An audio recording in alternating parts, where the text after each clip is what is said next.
Ford's Focus ST Hot Hatch is back with a mission, this 4th generation version being smarter, classier and more dynamically adept. In hatch or estate guise with petrol or diesel power, it's a car that's now easier to get the most from, and a machine you can enjoy to the full on your favourite road without afterwards having to pay for it with the kind of over-firm ride you simply don't want in everyday traffic. Ultimately, so many quick cars can feel, well, rather irrelevant. Here's one that's anything but. Right from the get-go, this 4th generation Focus ST feels like a serious piece of hot hatch engineering, with sharper steering that makes it feel darty and alert, this character trait turning out to be an integral part of the vivacious handling that makes this car the accomplished shopping rocket it undoubtedly is. The faster you go through the bends, the better it feels. As before, there are petrol and diesel engine options, the green pump-fueled unit, now a detuned version of the 2.3-litre 4-cylinder unit used in the Mustang and the Focus RS. Here, it develops 280 PS, 30 PS more than the previous generation 2-litre EcoBoost model could offer, sprints to 62 miles an hour in 5.8 seconds, and offers a class-leading 420 Nm of torque.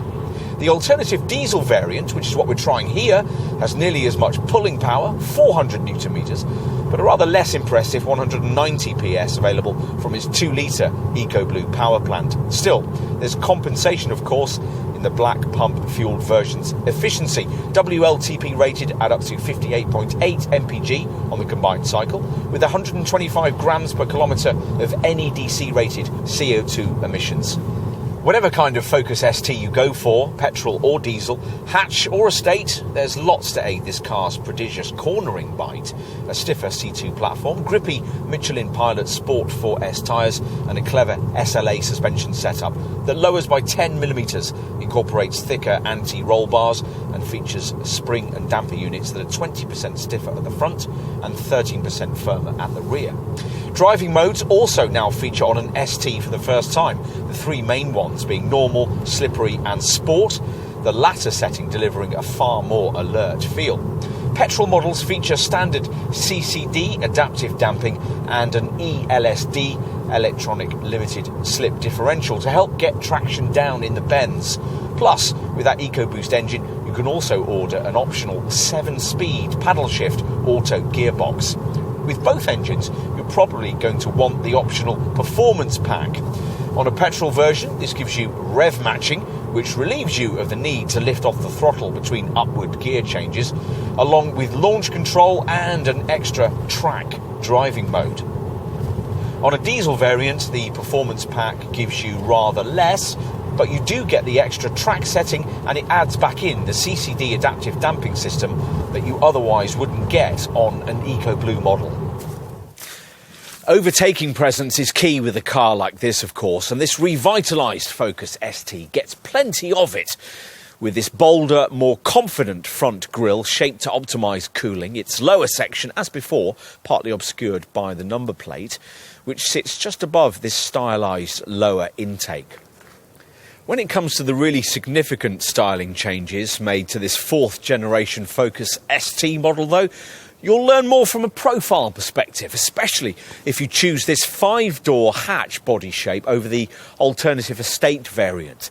A full body styling kit is, of course, a continuing part of the ST package and includes these bulging side skirts that emphasise the 10mm lowered chassis height. The wheels are now a size larger than before, these large 19-inch magnetite finished rims, and they'll be embellished with evocative red brake calipers if you've paid extra for the optional performance pack. Right, what's it like at the wheel? Well, if your perspective is that Ford has been a touch conservative with the exterior styling, then you won't change that opinion once inside, because at first glance it doesn't feel all that much different from an ordinary ST-line variant in the standard range. The main change lies with the addition of these grippy Recaro seats, trimmed with contrast stitching in a combination of leather and an Alcantara-like material called Mico Dinamica. alloy pedal covers, faux carbon trim inlays, an ST embossed aluminium gear knob, grey stitched floor mats and branded scuff plates on the sills complete the ST embellishments. These chairs position you a touch lower this time round, though you're still perfectly placed behind the thick-rimmed, leather-stitched sports steering wheel on which resides the all-important drive modes button. As usual, with a modern Ford, the centre of the dash is dominated by an 8-inch Sync 3 infotainment touchscreen.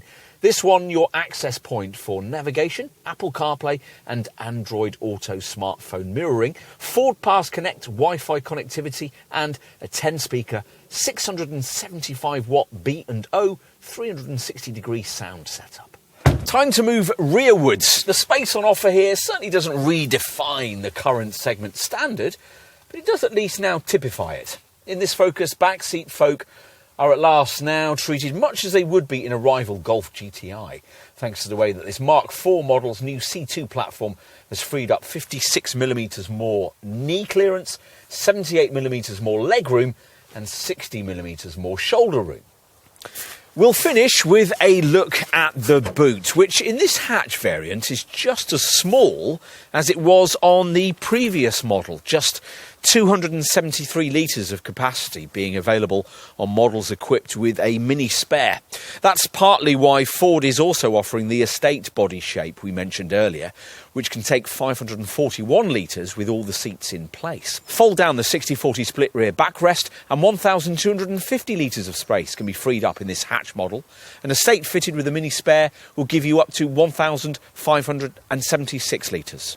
This Focus ST is arguably the very definition of what a car of this kind should be. A guilt-free, fast hatch with near supercar performance and technology that's relatively affordable and perfectly practical. You get a class-leading ride and handling balance, estate versatility if you want it, and the option of low diesel running costs if that's needed. All in a car that deserves to be remembered fondly in a fine tradition of fast Fords.